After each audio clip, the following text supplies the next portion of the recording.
الأدوات المستخدمة هي علة يدوية بسيطة، مقص خياطة، مفك براغي، مطرقة، قطعة خشب يقوم بقطعها طول 10 سنتيم وعرض 3 سنتيم وسمك 1 أو 1.5 سنتيم،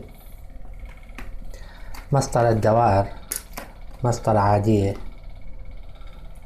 مفك براغي صغير، مسمار طول 2 إنش، مسمار 1 إنش، برغي قطر 4 ملم مع صامولة، وقطعة من الصفيح الألمنيوم أو أي معدن سمكها 0.5 ملم، وهي موجودة في أسواق بيع قطع المعادن والأدوات المعدنية ومحلات صنع الأثاث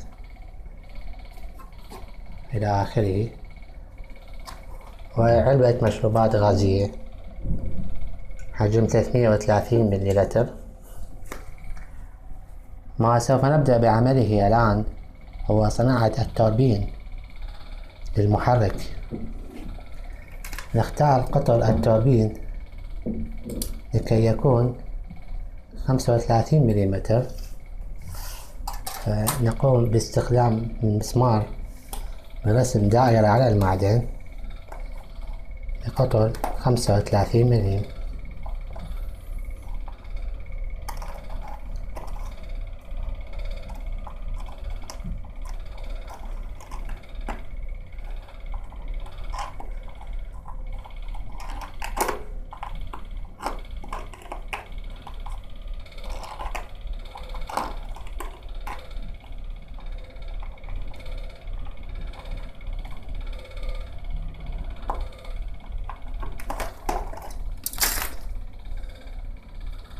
هكذا أصبحت لدينا دائرة.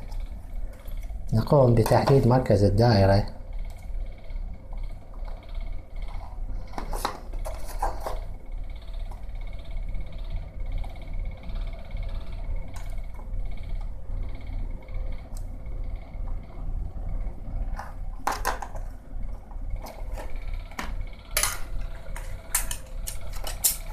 ونقوم بقصها.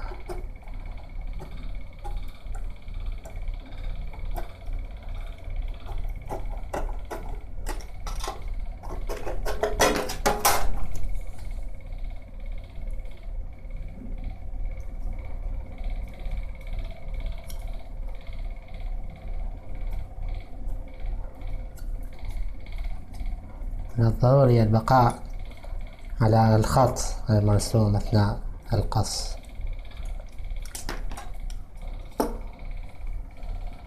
هذه القرص.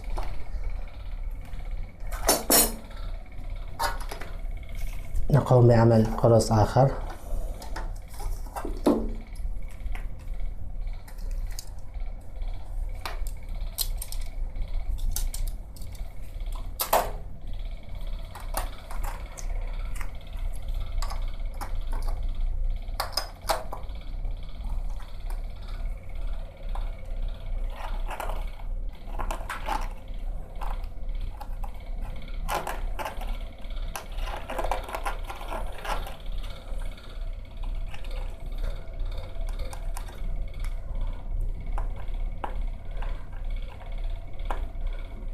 هناك على المسطرة علامات تحديد أرباع الدائرة، قم بتحديدها على المعدن أيضا غرض تحديد مركز الدائرة.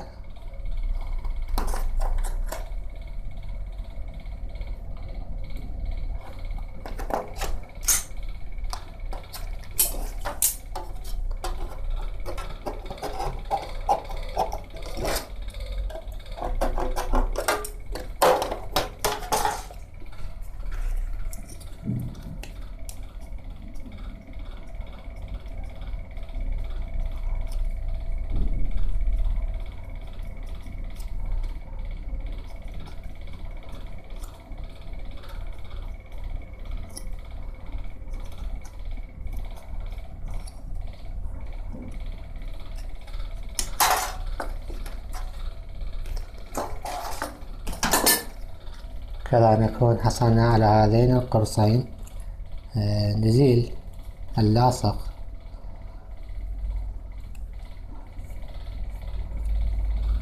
الموجود على الصفيحة، لاصق بلاستيكي.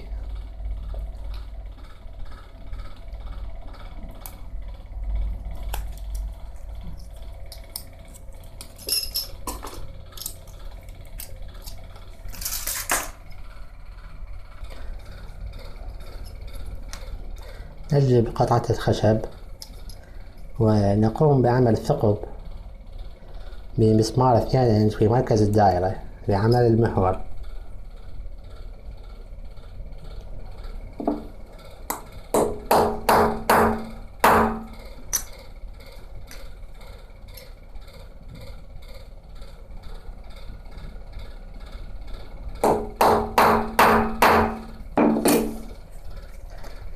نقوم بتوسعة الثقب كي يستطيع الدوران.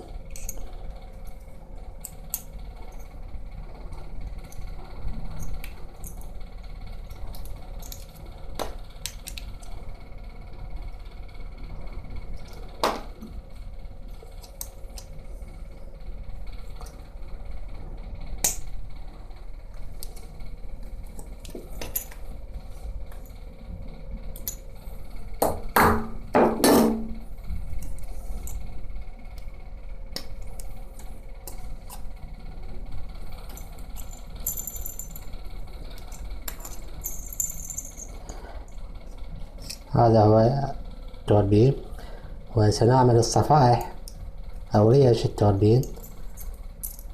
سوف نعمل 8 صفائح.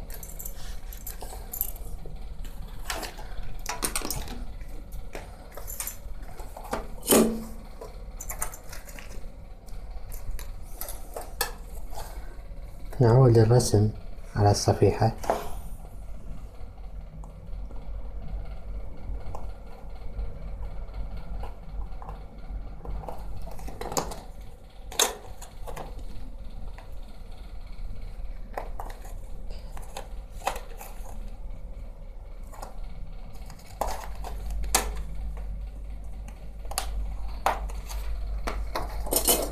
نقوم بقص صفيحة طولها 3 سنتيمترات وعرضها 1 سنتيمتر.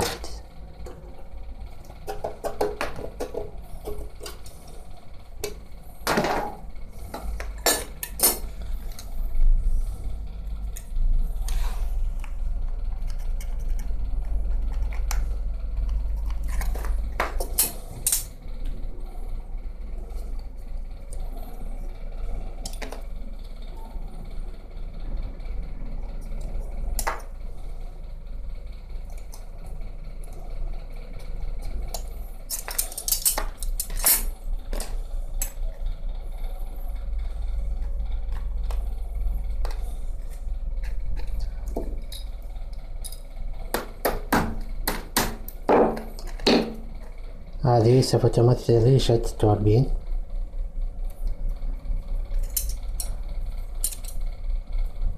نقوم بقص أطرافها ونعمل لها زوائد.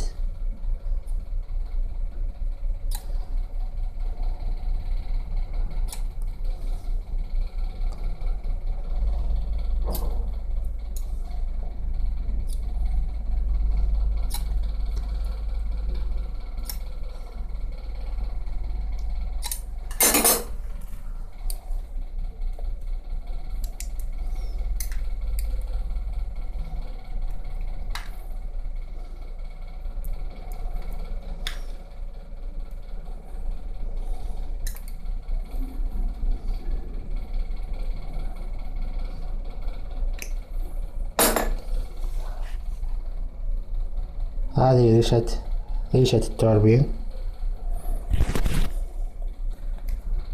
سوف توضع هنا، حيث سنعمل 8 ثقوب.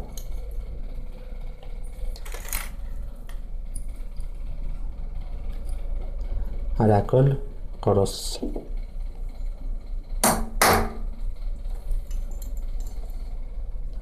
مسافات متساوية.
قم بتوسعة الثقوب.